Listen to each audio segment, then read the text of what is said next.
Hello and welcome to the Still Standing series. I'm your host, Coach Violet Coots, and I'm happy to have my special guest with me today, Kristiann Smith. I'm a Christian life coach, equipping and empowering individuals to live in their true identity and be who God created them to be, living in the freedom Christ died to give us. I'd love for you to grab my free biblical affirmation cards so you can start renewing your mind and today and living in that freedom. And if you're feeling stuck in any way in any area of your life, please schedule a free call with me. The link will be in the show descriptions. But let's get started. Hello and welcome, Kristiann. Hi, Violet. Thanks for having me on today. Yes, you're so welcome. I'm excited to have you here and to hear you share what God's laid on your heart and your testimony, because I know it's going to be so encouraging to everyone who hears this and sees this. So let's just start. Just do it a little introduction. Let the audience know who you are, a little bit about you, and then we'll move into your testimony. Sounds great. Thank you. I am by trade a licensed marriage and family therapist, which we abbreviate to LMFT. So, if I might say that in the future as I'm talking here, that's what that is. I'm licensed originally in California, and then the Lord took me to Washington State in 2017, got licensed there. Took me to Texas in 2022 and got licensed here in Texas. I'm in Texas as we are recording this, and I am a single mother, daughter getting ready to graduate from high school, and so that's me in a nutshell. Okay. Exciting times when you have when our kids are graduating high school. Uh, Emotional times. Yes. Emotional times too. Exciting and emotional, but anyway. Well, we're glad, as I said already, to have you. And so I'm just going to turn it over to you and let you share what God's put on your heart to share today. All right. Thank you. Well, one of the areas that I have been living in for over 30 years now is having an intense health journey. And I want to kind of frame it in the context of grief and loss, because oftentimes we think of grief and loss referring only to death. Mhm. We might expand that to maybe divorce or a death of some type of relationship, maybe a friendship that has gone south or sour. But let me kind of tell you a little bit about my journey and why I think grief and loss makes sense as a descriptor. So I was fairly healthy as a kid, but at my birth, my mother and the doctors didn't think they were going to be able to save both of us, and they weren't sure if they were going to be able to save even one of us. So I was overdue. My mom carried me almost a month over her due date. And by the time I was born, there was gangrene in the umbilical cord, and there was fecal matter in my lungs and on me. And I hadn't eaten in, X number of hours, or it might have even been several days. I don't recall, as I haven't asked my mom all those details in a few years, but enough that they said, "Hey, you guys are in distress." And this was back in the mid 70s. So, the father was not in the room. And especially when it ended up being like an emergency C-section situation, because my mom had actually gone into labor. Her due date was October 10th. She went into labor around Halloween, and they sent her home saying, no, no, no, still nothing, still nothing. Uh, Oh, and finally she went back in. I was eventually born November 2nd, but still them trying to send her away, and then it coming down to, hey, they both might die. wow. And so this is concerning. So my dad here, he was this young guy. My mom was a couple years older than my dad. So my dad is the younger of the couple. So he was, let's see, like 20 when they got married. So he was maybe like 22. I mean, he just still was figuring life out. And here he's hit with this situation of, okay, if we can only save one, who do we save? They asked him this. And so it's like, oh my. So they had some really good friends, Bud and Shirley, who were there waiting with my dad. And they got the church praying. And the church that my folks went to and were involved with at that time, there was the main congregation for the hearing church, and then there was another congregation specifically for deaf parishioners, who the pastor's wife led that. And it still makes me tear up now. I have a special place in my heart for the deaf community. Um, I'm not heavily involved, and unfortunately, I never did learn sign language, but it's never too late. But they have a special place in my heart because they prayed and they prayed and they prayed. Wow. And we were both saved through the experience physically. Um, and years later, went back to that deaf congregation. And I remember I was probably about 8, and I felt very conspicuous because they called my mom and I up to the platform, and they said, this is the little girl you prayed for. Oh, I was wow. like, oh my, everyone's looking at me. Yeah, yes. um, and then I was pretty healthy, allergies, that kind of thing, colds, but when I was 16, almost 17, I started bleeding rectally. And they initially said, well, we just think it's hemorrhoids, you're fine. Okay. Well, that was, I think, November or December. And my blood count was like 14 point something, which was great. It was very robust blood count. That's where it should be. Anyway, by the time that I fainted in February, so right around Valentine's Day, 17 now, so maybe, yeah, so maybe it was just before I turned 16 that they diagnosed with that, or just before I turned 17, they diagnosed the bleeding. And then, but anyway, so then I turned 17 and then go into the hospital. Um, and they said, well, you've lost half your blood supply. So by then my count was down to, I think, 6 point something. So it was very massive amount of blood loss in a short time. And they said, well, you have ulcerative colitis. So fast forward, I'm 17 then, 22, I'm on, steroids every day, pretty much up to 60 milligrams. So for any of you who have been on that journey, you know, oh, I had a mad temper, road rage. I mean, you sweat all the time, you're hungry all the time. Life is a bummer at Okay. times. And all of this to stop the bleeding, and the bleeding kept going Oh, every day, several times a day, except very, very few days that wasn't the case. And you're really not supposed to be on these steroids long term, and certainly not at 60. I just say mgs instead of milligrams. So again, that's Kristiann speak, I guess. But so 60 mgs a day is like way high, and your joints lock, and hurt, and it's just. And so toward the end of that 5 years, around age 22, I started gaining weight rapidly, and when I did the math on it, I was gaining over half a pound a day. And so of course, stretch marks, all the things that a young woman does not want, here we yeah. go.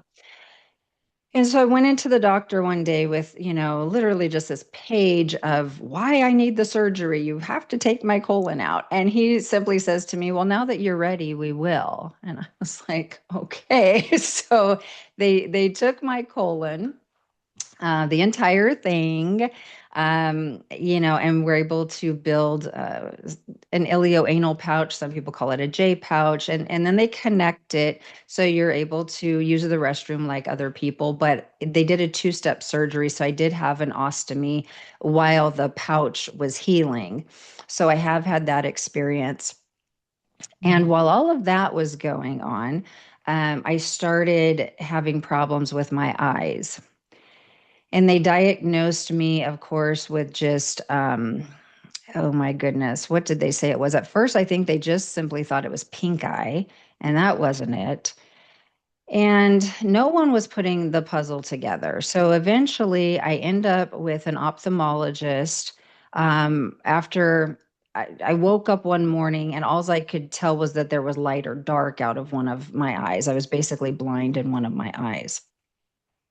And so my mom prayed, okay, which Kaiser do we take her to? Like who do we need to get to, Lord? And so we got to a particular Kaiser facility, and this doctor was on duty, and hello, how are you? I'm giving you a shot in the eye. Oh, Okay.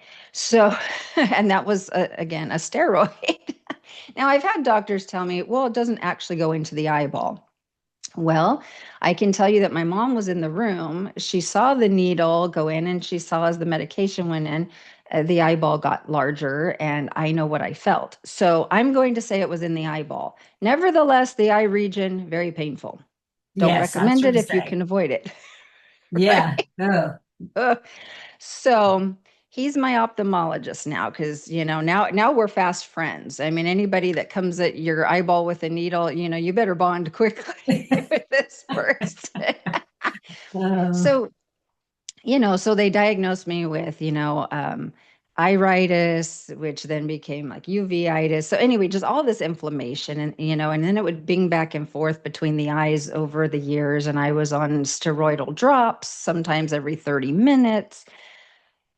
Ah, wild times. Anyway, so he said to me, that ophthalmologist said to me one day, "Have you ever been tested for HLA-B27?" And I said, what is that?" Well, anyway, it's a histogen or tissue type. So it's associated with a lot of inflammatory autoimmune sorts of disorders. Not everybody that has it, but there's this subset, right? So, because we're trying to figure out what's going on. So you had the inflammation in the colon, you had the inflammation in the eyes. We're seeing a pattern emerging here. So over the course of time, almost 20 years apart, in each eye, I've had my lens replaced with an artificial lens. So one was, when I was in my 20s, and then one was done in like 2019. I mean, it was almost 20 years apart. And at the time, they also did like a tube implant in each eye when they did the lens transplant because the medications cause cataract and glaucoma. So the cure becomes about as bad as the disease sometimes. So, all of that. So let me bring it around. So grief and loss. Why grief and loss? Well, you can say, well, you're normal changes. Well, yes, and that's true. But I also lost my colon and I lost both my lenses and I've had foreign things put in my body. Um, and so there is a loss to that. And I remember, as a little 22-year-old gal saying, and I knew they couldn't do it because of the laws, because of biohazard, but I said, I want to see my colon. I want you to save it and show it to me, because it was bad enough. And I don't mean to be crude, but I just have to believe that there's other people out there that feel alone and think it's only me, it only happens to me. I saw tissue from the colon in the toilet bowl. I was seeing it deteriorating and coming out piece by piece. And there was this incredible animalistic whine that I would just be sitting wherever, in my car before class, at college or whatever. And it was just this high pitched, just this whine that would come that you could just hear. And it was coming from my colon, from my intestines. And I couldn't make it be quiet. And I honestly just sat there, even in that time and space. And I just was like, I feel so bad for you, almost talking to my colon in like third person or something. Just like, I'm grieving for you. Like, you must be in so much pain. This is terrible. And the crazy thing was I didn't have a ton of intense physical pain. I had a pretty high pain tolerance. They'd push on you when you'd go get your exam at the doctor's, and they'd say, does this hurt? Does this hurt? And I'd say, no. I said, it feels like your fingers are about to touch, my spine, and they're pushing on my tummy. Like, it's like you're pushing right. hard. I feel that, but I wasn't like in dire agony. What got me was I would dehydrate frequently. And so I'd have to go in and get IVs, and so that was just really so sorry, guys. I have 3 cats, and they were in here just moments before we started recording, and I think they left some hair on my desk area that landed on my face. So apologies. But it was just this time of, I didn't know from one day to the next, was I going to end up in the emergency room or the urgent care, you know, and I was in a wheelchair for a while when it all first happened. Because I was so weak, I couldn't walk, and I actually could not hold my head up. I remember my mom wheeling me outside to get some sunshine, and I just kind of had my head over on my shoulder because I couldn't even hold my own head up. I mean, that's how crazy it got. And my mom and I had this routine, because every time I would stand up before I ended up eventually with a blood transfusion, I would faint, I would go down. And so I would start hearing that rush. It sounds weird. You would think with the blood not being in your head, you wouldn't hear it, but it sounds like when you hear your blood, if you put a seashell up to your ear and people say, oh, you hear the ocean, you're actually hearing your blood. That I would get that, and then the room would start to go dark, so I would just go, mom, and she'd come rushing, and she'd put her arms under my arms and lower me to the ground. So eventually I got to where I was crawling on all fours to go to the restroom or whatever, and keeping my head low. And then when I'm sitting in the restroom, trying to keep my head down so I wouldn't pass out, in process, shall we say. I mean, it Right. was this whole production. It was crazy. So anyway, so all this loss, all this grief, and then um, I know I experienced a certain level of healing back in the time I was in Washington. I think it was around 2019 or so, and I really thought, okay, I've got probably a new colon, because I literally felt it felt like the tip of a ballpoint pen just going, kind of in a part of the body where the colon would be, you know? And immediately I did feel more blood flow come up, and I felt more alert. And, because all those years you're not getting really the best of nutrition, your health is just not the best. Well, I didn't end up getting a new colon, but I do know that the Lord did something that day. What all it is, I still don't know. So fast forward. So this was my, early 20s when all of this was going on. I started having other symptoms. I had this vomiting disorder for like 2 years, and it got to where it was like regular. At first I didn't know when it was going to come, and then it was like every 4 weeks, and I would just vomit. And the doctors are like, yeah, there's a disorder where you vomit, and we don't really know why. That's amazing. Thanks. Oh my So, word. okay. Uh, so thankfully, God has healed me of that. And that may have been something with hormones. I mean, I don't know, right? But I was having some other symptoms that now I realize was a fistula, which I had other fistulas over the years, which are basically, it's a nice word for a pus pocket on your body.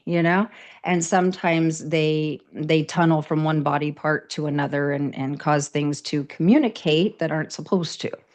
So anyway, so I'd had all these different things, had some things drained.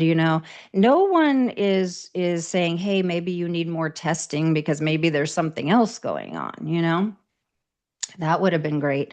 I start having some symptoms. I go to about 5 different doctors and emergency rooms and different things, and even my surgeon who had worked on me years before. And he said, oh, no, no, no communication. No, everything's fine. Everything's fine. So anyway, finally end up with such painful fistulas. For so long, after about a year, I went to see, I didn't know if I needed a gynecologist. I didn't know if I needed a colorectal surgeon. I wasn't sure with what I was seeing, who to go see. Anyway, go to a gynecologist, and he was honest. He's like, I'm not really sure what it is. And he said, let me recommend you for a surgeon consult. And I was just dead set against it. I was like, no, the Lord will heal me. The Lord will heal me, just, without people. And I was telling God how to do things, right? I'm, very gifted at that. Um, so, so finally, several months, almost a year later, I mean, the pain was excruciating. I could not even sit straight. I was always listing off to the side because I was in so much pain.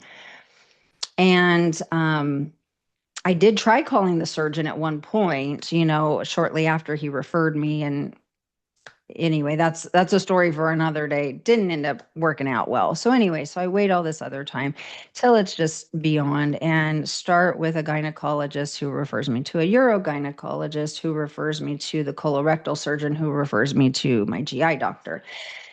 End up Yeah. having surgery, end up being diagnosed with Crohn's disease about 15 months ago. So and I'm 50 now. So you know, I had just turned 49 when I got diagnosed. So from 22 to 49, with various things happening. And, early on, I will say that some people said maybe it's Crohn's disease. And I'll admit, I was like, no, no, no, no, let's not say that. Right. But also, I went to so many people who I hope would have been able to have helped me to know what was going on, to get further testing, to get treated sooner, you Right. know, Right. because it got to the point where my eating was very restricted because everything was making me sick because my whole system was just on fire, basically. And so even to this day, so I'm on my medications, and they look at a certain type of inflammation marker, and it's supposed to be less than 50. When they diagnosed me, it was over 1,000. And right now, they've told me it's over 1,300. And I've been on the meds, for over a year. So I'm working on that, right? So it's still a work in progress. But I will say that it is only the Lord who has sustained me, because I will tell you that when I was first, when I say first sick, I'm going to say those first 5 years, is what I'm referring to, like 17 to Right. 22 as the hardcore times. I just remember telling the Lord, because I wasn't married at the time, I didn't have a child at the time. And I just remember telling God that he made a mistake in making me, Mm. and I said, why am I here? It doesn't matter that I'm here. You can just take me out. Like, it's fine. Just let me go. Because you get to the point where you're in the hospital for the umpteenth time. You're in PO, which means nothing by mouth. You can't eat for the umpteenth time for days and days. I mean, at that point, all I was craving was Jack in the Box tacos. I mean, that's where I was at. It was like, if I could just have a taco. I mean, Right. you get to the point where you're like, what's going on? Because you're sick all the time, you're angry all the time because you're on the prednisone, the medication. You're Right. Right. sweating. You feel socially gross. You feel physically fatigued. You're just not yourself, and you're not yourself, and this isn't the best that life could be, right? Right. And so I was not the one that, I've heard other people say, well, why not me, instead of the why me. I was more in the why me. And then Right. I thought, I had done something, I had sinned, and God was, zapping me. He was just angry at me, zap, zap, zap, zap, zap. And he was just going to torture me.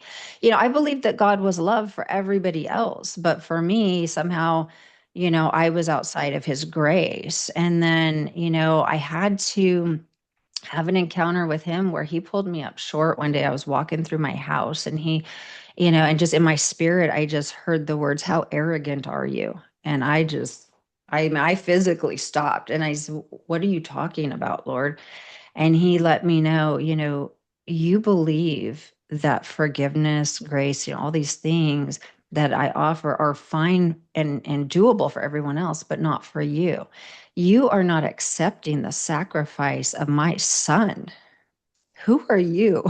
And I Wow. just was like, oh, I'm sorry. I forgive myself right now, right Wow. now. And I receive your forgiveness right now, because it all became clear. And so I just I just want to encourage that one that feels alone. Their body is against them, or their mind is against them, or someone in their life is against them. But you know what? God is for you. And don't believe the judgmental voices that say you have to be perfect, you have to perform a certain way, you have to look a certain way, whatever. God made you in his image. You are his image bearer, whether you're in a wheelchair, whether you don't have limbs, whether you are a billionaire with no maladies and your relationships are great. It doesn't matter in that sense. We are all equal. We are all so important to him. And so you matter. And even if you can't literally lift your own head up, and it might be from depression or anxiety or whatever, you're not alone. And Yeah. that is what is important. Because when I look back, I went to see the premiere of I Can Only Imagine 2. And while I'm watching that movie, I mean, the Lord just flashed scenes from my life in the hospital rooms, all the different things. And I had this knowing that he was in the room with me. It's like I saw every scene differently. Like I Mhm. knew, oh my gosh, you were there watching when they did this to my body, when they said, when whatever it was, you were there. And I knew it, but I didn't know it. Right. Yes. Oh, that makes the world of difference. That It- makes, yeah. yeah, yeah. Yes. Yeah. So So that's really my main message. I mean, I can share anything else, but that is my main message is that you are not alone. You're not. Yeah. Yeah. Wow. Wow. What a story. When you and I originally talked, and I didn't know all your story and everything, but I thought of it again when you were talking here about, the illustration, or I shouldn't say the illustration, the actual story, the real thing in the Bible about the woman with the issue of blood, Yeah. and I thought how, you talking about all the times you've gone to the doctors and everything like that. And that's what, that's one of the things that came to my mind was that. Um, but that knowing here versus here, or receiving and everything, um, because I can relate to that. It's not been the physical, but the mental, in my mind and everything. And took me years. It's just been real recently in the last few years that I really could receive that forgiveness. I mean, I knew I was forgiven and everything, but at the same time, God got my attention on that as well. And so, but yeah, it's just and I'm just sitting also thinking of, the whole episode, the whole show is called Still Standing. And I'm like, wow, what a person to, you know, your life is exactly that, not just through one thing, but your life, and you're still standing. And I want to ask you, and maybe you kind of shared a little bit, alluded to it, but the thought that's come to my mind, and I think maybe some others are in the audience might be thinking about this, because this could definitely have happened. But how do you feel like you kept from getting resentful to God? Because somebody can be sitting in that situation, and instead of them still having this relationship with God, this would turn them away from, how many times do we see that, we go through a situation, and we are either, seems like we can either be drawn more closer to him and see him in that, or we go the other way, and it's like, no. So is there anything you can share of how you feel like you still have this relationship, and you didn't go through, you didn't resent God, and maybe you did. I don't mean, maybe there was a period of time you did and came back, but could you address that just a little bit for us? Yes, great question. Thank you, Violet. So, so I think I did resent the Lord for a good while. And in my 20s into my early 30s, I kind of went off the rails. I was married two different times to a couple of fellows who were abusive in various ways. Mhm. Excuse me.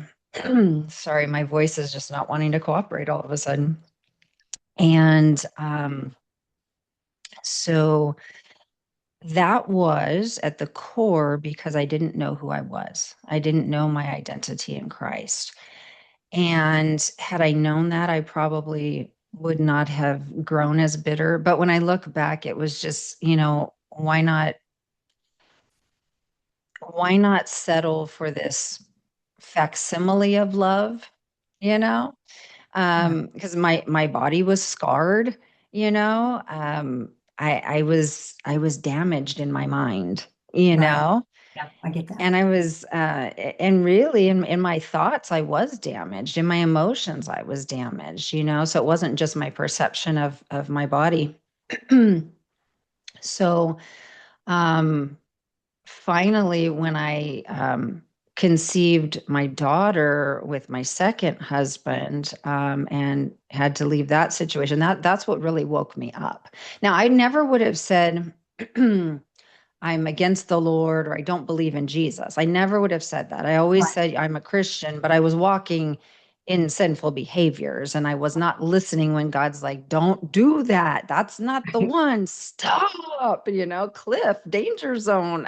And I was just fully and full heartedly, moving forward. Um, and I think I was angry because, why me? Why did I get all of this? Why is my body breaking? Mhm. Why can't I go away to college? I had wanted to go away to college. I was too sick. There was no way. Yeah. Um, I was very sick every day of college. And so yeah, I think I really did have resentment and I think I was rebelling against him.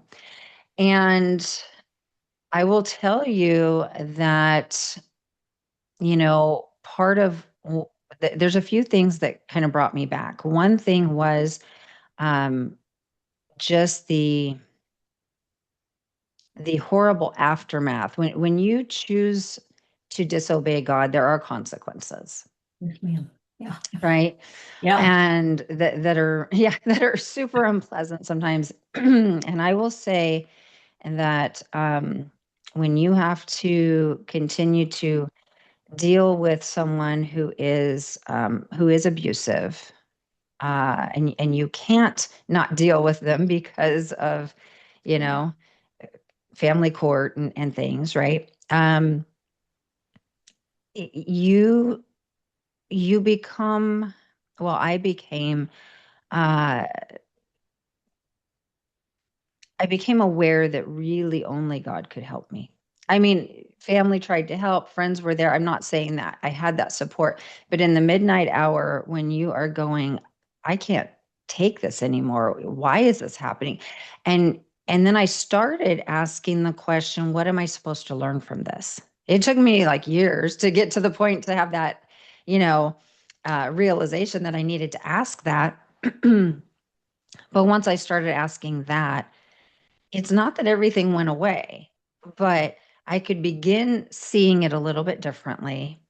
I began seeing that the Lord actually loved me enough to not leave me in the mess that I was in and going so far afield like I was going. And so he used people and circumstances that were ugly, but he used them for my good. They were the sandpaper. Right. you know because I became very hard and calloused, and the kind of work I was doing, the particular clients that I was working with at that time, they were adjudicated sex offenders and different things, so you can just become kind of hard and Right. everything's ugly, everyone's a criminal, you just get Yes. jaded, Yeah. right? And so he started trading that heart of stone for that heart of flesh, and it took a long time. And then I will say, even most recently, so here we are, early 2026 as we're recording this, springtime, almost. And last summer I was laid off from a job that I really really was excited about. And they did, mass layoffs. And so a lot of us, were hit with that, and other people were getting jobs quickly. And I have never been without a job more than like a couple of weeks. I mean, it's just, I've been very blessed in that. And I've gone like 6 months with no income and not working a job. And during this time, the Lord told me to start a kids channel on YouTube. And so I have these animated characters called Boondoggies and Friends, and I needed the time away because I had to learn all these programs. I didn't know how to do all this stuff, right? Like years ago, he told me to create a blog. So I had to learn, how do I build this website? So I Right. did that, and then it was doing some live, mentoring and Bible study. Okay, how do I broadcast live? He's done these different iterations, So then during this time period, I've seen where, okay, I released the channel, been working on it, been able to write songs and be creative, something that I've always wanted to do because I love music. I can't read music, but with all the technology today, I can write the lyrics, and it can all come together, That's awesome. And so just learning that he really is the provider, right? Because I still also had the mentality, well, I'm providing for my family, and yes, God gave me the job, but I have to, suit up, show up, do the thing. Yeah. And he is my only source. And that has drawn me closer and closer. I mean, I've seen, you know, friends send checks like, here, I know you need something right now. And it's like, I haven't missed a mortgage payment. And I did not have money in savings because when you are dealing with a lot of expenses in life, you don't always have a bankroll Yeah. available. Yeah. And I have just seen God show up in amazing ways, like at that 11th hour. And so I will just say that has drawn me closer and closer to where I say, I really can do nothing apart from him, because I've been through those moments where I literally could barely lift my head to sip water to stay hydrated. I've been, that sick many, many times. And now I'm better physically, as far as not the inflammation markers, but I'm feeling better. So, hey, I don't understand that either. But what I'm learning is I don't have to understand, and I'm not called to know it all, which I like to know it all, but I'm not called for that, Right. and I'm not called to anxiety and fear. And I really believe that he is a good God now, that he really loves me and that he likes me Yeah. too.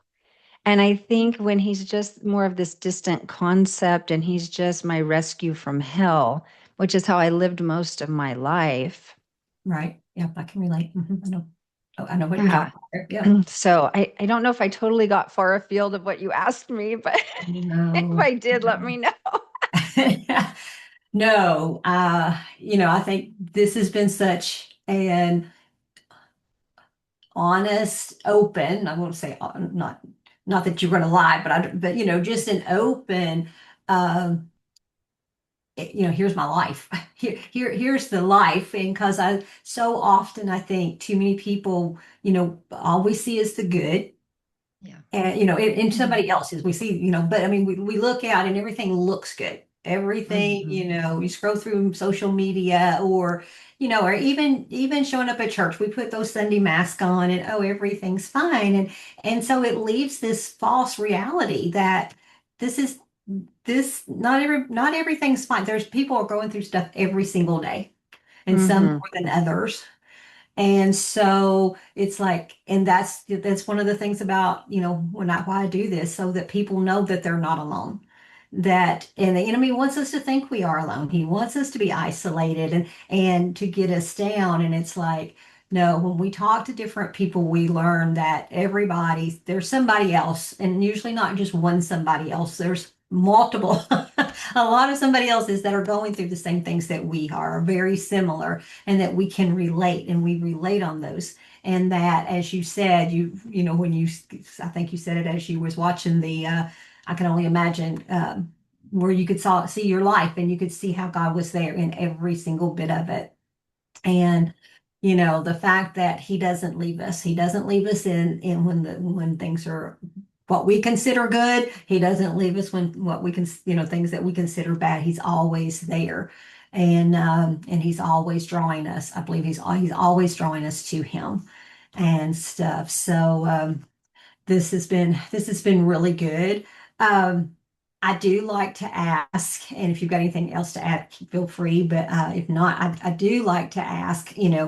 One, has there been, if you had like a life verse, has there been a verse that you kind of like, no matter what, this is one I would go back to, when everything is falling apart, this is the one. And it's fine if you do, you don't, and I Mm. sometimes, they're seasonal. It's like when I was going through this was my verse and stuff. But do you Yeah. actually have a life verse? Well, it's interesting you asked that. So when I was a teenager, went to a Bible store, Bible bookstore, we used to call them. I don't even know how many are still around anymore. I know I miss them. I do too. They were amazing. And they sold used Bibles. And so I needed a new Bible. And so found this one that was in really good condition. And they had put a sticker inside, there's usually those blank couple of pages. And it was, be still and know that I am God. Mm. And that is one that the Lord keeps bringing about because I've been so busy. I'm just like, let's go, let's go, let's go. If we can, do it today instead of in 2 weeks, let's do it today. Go, go, go, go, go. And so it's one I'm still learning. So in my book, The Christ Factor, which I'm getting ready to release the 5th anniversary edition, which is it's just snippets of my story and it's a conversation between God and I.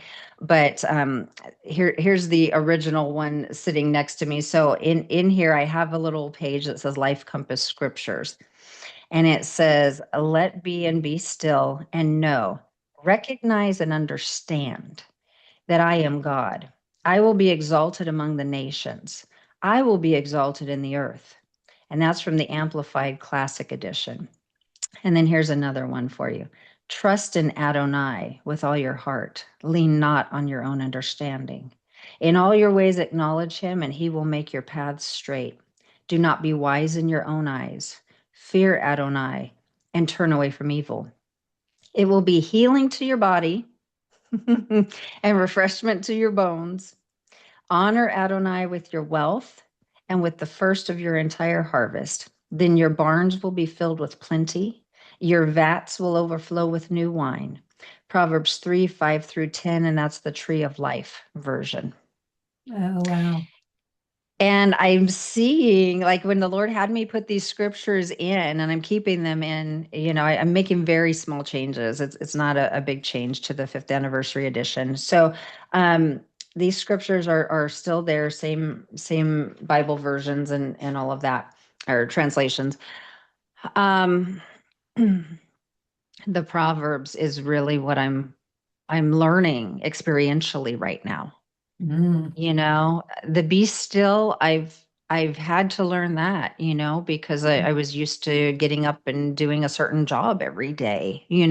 So it's like, okay, so I've learned to embrace rest, and that, rest doesn't just mean sitting down, Right. and it doesn't mean that I'm lazy, or anything like Right. that. It's a gift. I think rest is even a weapon, because it Yeah. gears us up, but really, I'm living out the Proverbs right now. Just okay. And as I'm acknowledging him, even though, my markers look bad, my inflammation markers, but I'm functioning, I'm feeling well, I'm able to eat more things. I'm walking usually about 2 miles a day. Awesome. Awesome. I mean, so yeah. And really, I love, I believe it's John 1, where it says, "In the beginning was the Word, and the Word was with God, and the Word was God." And then a few verses later, it says, "The Word was made flesh and dwelt among us," and all of that. And to me, just as I've studied different passages of scripture like that, we refer to the Bible as the Word of God. And And I know we have the words in red that Jesus, when he was here on earth, actually spoke. But I now view the Bible as really the written form of Christ in total, whether it's, the words he spoke when he was here in human form or not. Like this. And so, I mean, I just encourage people, just hug your Bible. You may say, I want to hug Jesus.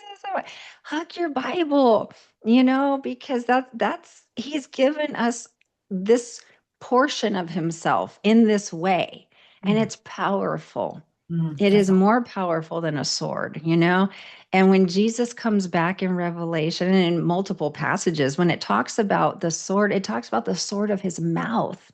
Yeah. We might have beautiful pictures that people have made of Jesus, maybe with a sword on a white horse, but it's the sword of his mouth. All he has to do is speak, and that's it.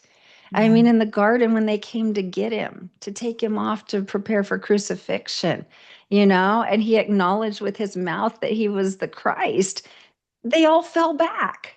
And then they Right. still had the audacity to stand up and take him. Right. But thank God that they Yeah. did, because that's why we're all able to be saved today. But when you think about it, it's powerful. It is Yeah. powerful. Yeah. Yes. That's Hmm. good. Oh, that is so good. That is so good. Uh, and the other thing I always like to ask is, knowing what you know now, which is a lot, but what either advice or encouragement would you like to leave with the audience today? Hmm. Listen for what God is telling you. We Mm, get so caught up in, oh, I want to be like sister so and so, or brother so and so, or pastor, or apostle, or what. Uh-uh. Paul was Paul, Peter was Peter, good old Thomas was Thomas, Matthew was Matthew. They were not supposed to be the same. Jesus is so big and so multifaceted that all the different nuances of what your passions are, what you look like, what you sound like, all of it reflects who he is. I mean, he's amazing. He's not this flat, 2D sort of God. We all belong and we're all so different, but we're all so similar. right, So listen to what he's telling you to do. And if it doesn't make sense, as long as it's not antithetical to the word of God, maybe he's just stretching you, right? yeah, Whatever your gift is, it can always also be your Achilles heel. So sometimes he will work on that. He will give you a season to um, to learn to temper that. My mouth has been my gift, but it's also been used for destruction, and that's ugly. And so there are seasons, right, where you do get to speak, but then there are seasons where I'm going to tuck you away and you're going to be quiet right now. right. Yeah, Okay. Right. So, whatever he's telling you, trust that he knows you and he knows your heart and what you want and how you're wired and all of that way better than you do, because he knit you together in your mom's womb. He says yes, in Psalm 139. So trust him, get to know him, listen, listen, listen. And even when you've been walking with him for a long time, and I'm speaking from personal experience, there's some stuff recently where I'm like, I swore that was Holy Spirit telling me, but I don't see it coming into fruition. Don't get discouraged, right? We're human, we're going to make mistakes, but God isn't looking to take everything from you. He's looking to get things to you and to pass them through you to bless other people. And so be that conduit. Don't take the weight of everything on. That's what I've learned as a therapist, early in my career. Oh, I'm going to help save people, save the world. I can't save anybody. My dad says I can't cure a flea of a headache. And I think, well, there you go. That sums it up. I don't have any power apart from him. But when I sit down with somebody, can I just be your conduit, Lord? Can you say something that'll help them? And sometimes, too, he might say, just listen to that other person. Because one of the basic human needs, I think, is to be heard. and to Mm, be understood. So that's a long-winded answer. I tend to give those, but yeah, that's what I would encourage you. Follow that, and then if God says, "Okay, now turn right, now turn left," then do it, because you know what? He's building. mhm, Everything is scaffolding in your life. Just like when he had me figure out how to build a website and start a blog. Okay, to the point where I'm using, you know, all these enhanced tools now to put together a kid's video. He's mhm. doing something with you. Don't get discouraged if it seems like small beginnings, because you know what? What we think is small, God really values. God Yeah. really values. Yeah. That's beautiful. That's wonderful. No, thank you so much. Thank you so Thank much. you. Well, it Thank you. has been just a pleasure again to have you on here and for everything that you've shared. And we'll have information about Kristiann's book. I think you sent me information. If you haven't, make sure you send me about your book. But we'll have her contact information and things like that in the show notes. And I hope this has been encouraging to you. I don't know how it couldn't be some part of this and everything, but I do ask that if it has been encouraging, that like this, share it, leave a comment, and I always like to leave with what I call his promise to us, and that comes from Isaiah 43:2. And it says, "When you pass through the waters, I will be with you, and through the rivers, they shall not overflow you. When you walk through the fire, you shall not be burned, nor shall the flames scorch you."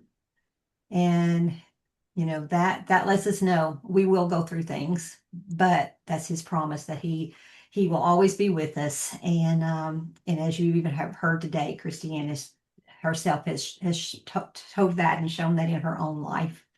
So, again, until next time, then thank you for joining us. Thank you again, Kristiann, and everyone have a blessed day.